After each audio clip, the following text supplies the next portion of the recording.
ফকির যদি ভিক্ষা নেওয়ার সময় আপনাকে একটা কথা বলে তাহলে ওই ফকিরকে কখনো আপনি ফেরত দিবেন না। আল্লাহ রাসূল সাল্লাল্লাহু আলাইহি সাল্লাম বলেছেন, কোন সওয়ালকারী যদি তোমার কাছে এসে একটি কথা বলে তাহলে কখনোই তুমি তাকে ফেরত দিও না। তোমার সামর্থ্য, তোমার সাধ্যে যতটুকু আছে তুমি তাকে ততটুকুই কিছু হলেও দিয়ে তাকে বিদায় করে দাও। আল্লাহ রাসূল সাল্লাল্লাহু আলাইহি ওয়াসাল্লাম জানায়া দিলেন, কোনো ভিক্ষুক যদি, কোনো ফকির যদি তোমার কাছে এসে বলে আল্লাহর রাস্তায় আমাকে কিছু দান করো, আমাকে কিছু দাও, তাহলে আল্লাহ রসুল বললেন ওই ফকিরকে কখনো তুমি ফেরত দিও না। ওই ফকিরকে তুমি যা পারো তোমার সাধ্যে যতটুকু আছে কিছু না কিছু হলেও তাকে দিয়ে বিদায় করে দাও। আর যদি আল্লাহর রাস্তায় যাওয়ার পরও যদি তুমি ওই ফকিরটাকে কোনো কিছু দান না করো, আল্লাহ নারাজ হয়ে যাবে, আল্লাহ কষ্ট পাবে, কারণ সে তার জন্য চাই নাই, সে চেয়েছে আল্লাহর জন্য। তুমি যখন দিনদার ব্যক্তি হয়ে যাইবা তখন তুমি পাইবা। ইতিহাসের দিকে তাকাও, শেরে খোদা আলী কাররামাল্লাহু ওয়াজহাহু, নবীজির জামাতা হযরত আলী রাদিয়াল্লাহু তাআলা আনহুর ঘরে কোনো খাবার নাই, কোনো খাবার নাই, কোনো খাবার নাই। আল্লাহ রাসূল সাল্লাল্লাহু আলাইহি ওয়াসাল্লামের দরবারে হাদিয়া এসেছিলেন।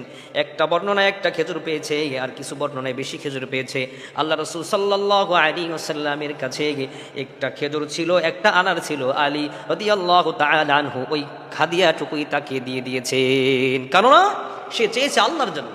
একজন ভিক্ষুক এসে আলী রাদিয়াল্লাহু তাআলা আনহুকে বললেন, ভাই আমাকে আল্লাহর রাস্তায় কিছু দান করো। আলী চিন্তা করলেন, আল্লাহর রাস্তায় যেহেতু চেয়েছে, আমার হাতে তো একটা কিছু আছে, আমি এটাই দিয়ে দিলাম। ফাতিমাতুজ জাহরা রাদিয়াল্লাহু তাআলা আনহা বললেন, প্রাণের স্বামী, আমি না খেয়ে আছি, এতে কোনো অসুবিধা নাই, আমার মনের ভিতরে কোনো কষ্ট নাই।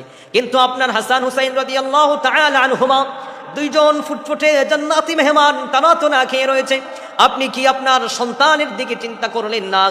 আলী রাদিয়াল্লাহু তাআলা আনহু বলেন, কিসের সন্তান চেয়েছে? আল্লাহর জন্য, আল্লাহর রাস্তায় চেয়েছে, সন্তানের কথা ভুলে গিয়ে আল্লাহর জন্য দান করে দিয়েছি।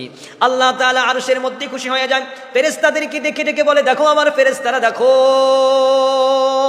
আমার আলী কি চমৎকার কাহিনী ঘটায়া দিল। আল্লাহ রাসূল সাল্লাল্লাহু আলাইহি ওয়াসাল্লামকে জানাইয়া দিলেন।